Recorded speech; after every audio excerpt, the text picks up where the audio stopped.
इनके साथ करीब 100 आदमी थे, औरतों भी थे, बच्चे भी थे और बाकी लोग भी, नौजवान भी थे और बुजुर्गों भी थे। इसलिए इनको थोड़ा डर आ गया कि अगर ये टाइप का बच्चे का बिहेवियर हो गया तो, क्योंकि पता नहीं सकता कब बच्चे रोने वाला है, कोई अलार्म को कोई एडवांस नोटिस नहीं मिलेगा। सो वीरप्पन ने आदेश दिया, एक मिडवाइफ मतलब एक चिन्ना पुले करके एक मिडवाइफ मतलब जो पहले इनका डिलीवरी वगैरह मदद किया, वो उनकी तरफ दे के उन्होंने इशारा दिया।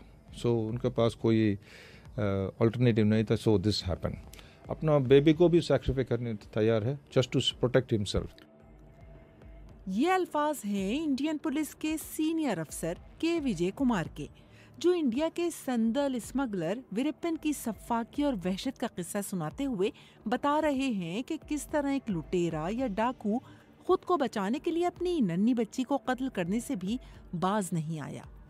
आज हम आपको सुनवाते हैं इंडिया के संदल स्मगलर वीरप्पन की जिंदगी की कहानी, जिन्होंने अपने ठिकाने को खुफिया रखने के लिए सफाकी की इंतहा में अपनी छोटी बेटी तक को कुर्बान कर दिया।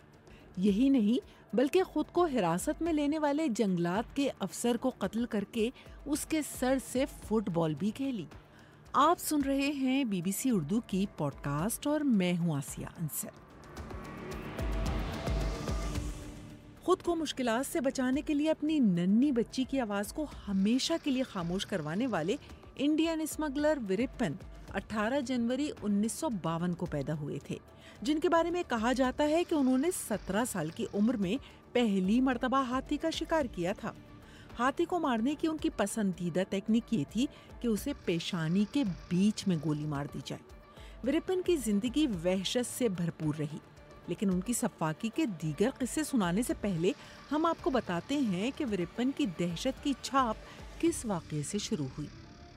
माजी में इंडिया की जनूबी रियासत तमिलनाडु के जंगलों में गश्त करने की ड्यूटी पर मामूर एक पेट्रोल पुलिस फोर्स हुआ करती थी, जिसके सरबराह गोपाल कृष्णन थे।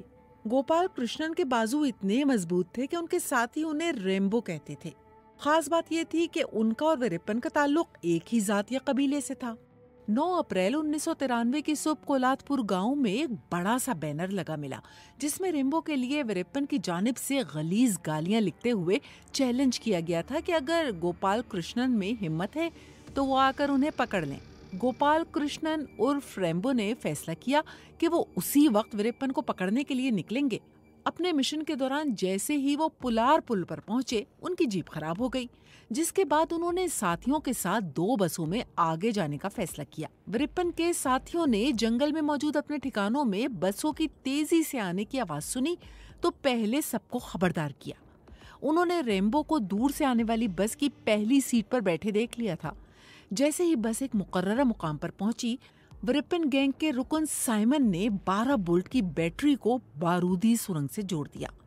एक बड़ा धमाका हुआ, बस के नीचे की जमीन हिली, पूरी बस हवा में उछली और पत्थरों, धात और मस्क शुदा गोश्त के टुकड़ों का मलबा जमीन पर आन गिरा।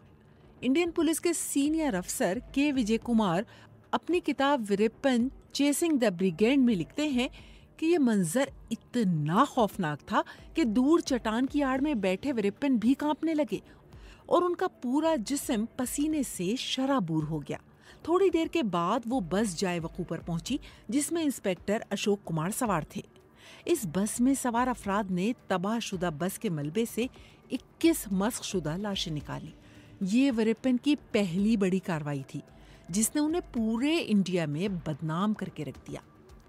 और अब सुनिए सफाकी का वो वाकया जिसमें वीरप्पन ने जंगलात के एक उस अफसर के सर को कलम करके अपने साथियों के साथ फुटबॉल खेली, जिन्होंने वीरप्पन को एक बार गिरफ्तार किया था। इंडियन पुलिस के अफसर के विजय कुमार के मुताबिक जंगलात पुलिस के अफसर श्रीनिवास वीरप्पन की गिरफ्तारी के लिए उनके छोटे भाई अर्जुनन के साथ मुसलसल राब्ते में थे। एक दिन अर्जुनन ने श्रीनिवास से कहा कि वीरप्पन हथियार डालने के लिए तैयार हैं, इसके लिए उन्हें उससे मिलने जाना होगा। श्रीनिवास कुछ लोगों के साथ वीरप्पन से मिलने के लिए रवाना हुए। इस दौरान श्रीनिवास को ये एहसास तक न हुआ कि आहिस्ता आहिस्ता एक एक करके सब साथी उन्हें छोड़ते चले जा रहे हैं।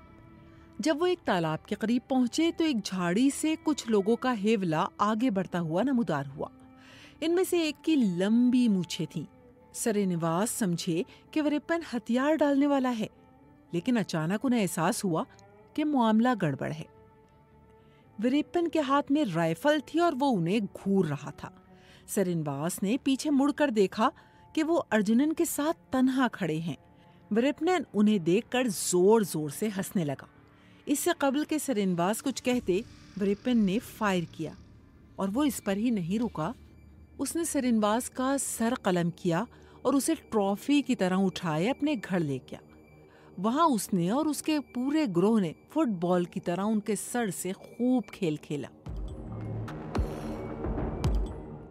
सन 2000 में विरिप्पन ने जनूबी हिंद के मशहूर अदाकार राजकुमार को अगवा कर लिया। राजकुमार 100 से ज्यादा दिनों तक विरिप्पन की कैद में रहे। इस दौरान विरिप्पन ने कर्नाटक और तमिलनाडु की रियासती हुकूमत को अपने घुटनों पे ला खड़ा किया था। और अब आते हैं विरिप्पन की जिंदगी की कहानी के खात्मे के वाकये की जानिब। जून 2001 में सीनियर IPS अफसर के विजय कुमार को तमिलनाडु स्पेशल टास्क फोर्स का सरबरा बनाते हुए संदल स्मगलर विरिप्पन का मामला सौंपा गया, जिसके फौरी बाद के विजय कुमार ने विरिप्पन के बारे में खुफिया मालूमात इकट्ठा करना शुरू की। पता चला कि विरिप्पन की आंख में कुछ तकलीफ है। मूंछों पर खिजाब लगाते हुए उसके चंद कतरे विरिप्पन की आंख में चले गए थे। इस इशारे के मिलते ही उन्होंने प्लान बनाना शुरू किया। इस मकसद के लिए सबसे पहले तो उन्होंने अपनी टीम कम की ताकि लोगों की नजर में ना आ सकें। फिर विरिप्पन के लिए एक जाल बिछाया गया कि वो अपनी आंखों का इलाज करवाने के लिए जंगल से बाहर आने पर मजबूर हों। उसके लिए खुसूसी एम्बुलेंस का इंतजाम भी किया गया, जिस पर SKS अस्पताल लिखा हुआ था। इस एम्बुलेंस में STF के 2 जवान पहले से बैठे थे। विरिप्पन ने सफेद लिबास पहना हुआ था और पहचाने जाने से बचने के लिए उसने अपनी मशहूर हैंडल वाली मूछें मुंडवा दी थी। एम्बुलेंस के ड्राइवर ने पहले से तयशुदा जगह पर ब्रेक इतनी सख्ती से लगाया कि एम्बुलेंस में मौजूद हर शख्स अपनी जगह से उछल गया। के विजय कुमार याद करते हुए बताते हैं कि वो बहुत तेज रफ्तारी से आ रहा था। एम्बुलेंस ड्राइवर ने इतनी तेजी से ब्रेक लगाई कि हमने टायर से धुआं भी उठते हुए देखा। के विजय कुमार के मुताबिक उन्होंने उसके मुंह से वाज़े तौर पे ये अल्फाज सुने, विरिप्पन एम्बुलेंस के अंदर है। तभी उनके असिस्टेंट की आवाज मेगाफोन पर गूंजी, अपने हथियार डाल दो, तुम चारों तरफ से घेर लिए गए हो। पहला फायर उनकी तरफ से हुआ, फिर चारों जानिब गोलियां चलने लगीं। के विजय कुमार के मुताबिक उन्होंने अपनी AK-47 का पूरा बर्स्ट एम्बुलेंस पर झोंक दिया। थोड़ी देर बाद एम्बुलेंस से जवाबी फायर आना बंद हो गया। के विजय कुमार के मुताबिक विरिप्पन पर कुल 338 राउंड्स फायर किए गए। अचानक सब कुछ धुएं में बदल गया और एक तेज आवाज आई, all clear. Total period is not more than 15-20 minutes, इसलिए मैंने कहा 20 साल का हंट 20 मिनट का अंदर कंप्लीटली खत्म हो गया। He had very little life, I think. So, but we still send him to the hospital. विरिप्पन की मौत के बाद भी STF के लोगों को यकीन ही नहीं आया कि ये वाकई हो गया है। और जैसे ही उन्हें एहसास हुआ, उन्होंने अपने सरबराह के विजय कुमार को अपने कंधों पर उठा लिया। विजय कुमार तेज कदमों से 2-2 जीने फैलाते हुए स्कूल की बालकनी पर पहुंचे। वहां से पुलिस अफसर विजय कुमार ने तमिलनाडु की वजीर आला जयललिता को फोन किया। उनकी सेक्रेटरी शीला बाला ने फोन उठाया और कहा, मैडम सोने के लिए जा चुकी हैं। विजय कुमार ने कहा, मुझे लगता है वो मेरी बातें सुनकर बहुत खुश होंगी। विजय कुमार मजीद याद करते हुए कहते हैं, अगले ही लम्हे मैंने फोन पर जयललिता की आवाज सुनी। मेरे मुंह से निकला, madam we have got him. Jayalalithaa ने मुझे और मेरी पूरी टीम को मुबारकबाद दी और कहा, मुझे इससे बेहतर कोई और खबर नहीं मिली। फोन मुनक़ता करने के बाद विजय कुमार अपनी जीप की जानिब बढ़े। उन्होंने एम्बुलेंस पर आखिरी नजर डाली। उसकी छत पर नीली रोशनी अब भी घूम रही थी।